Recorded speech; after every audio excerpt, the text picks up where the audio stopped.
ಶ್ರೀರಾಮ್, ಜೈ ಶ್ರೀರಾಮ್. ಇದೀಗ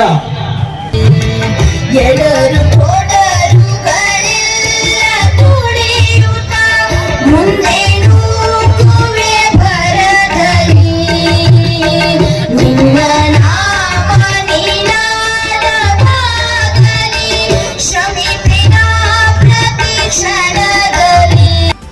ರಥಸ್ಮರಣೀಯ ಗುರುದೇವರನ್ನ ಮಂದಿರದಲ್ಲಿ ಸ್ಮರಣೆ ಮಾಡಬೇಕು.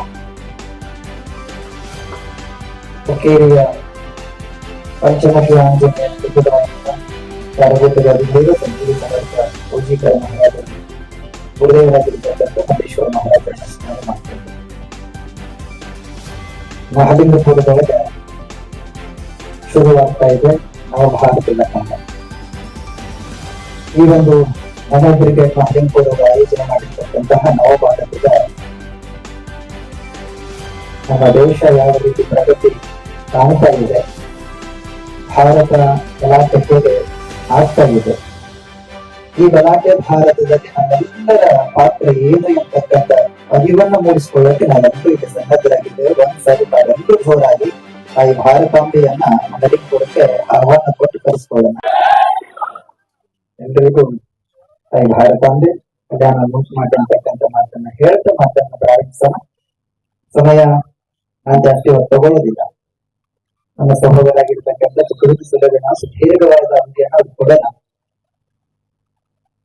ಒಂದು ಬಹಳ ಮಹತ್ವದ ಘಟ್ಟಕ್ಕೆ ನಾವೀಗ ಬಂದಿದ್ದೀವಿ.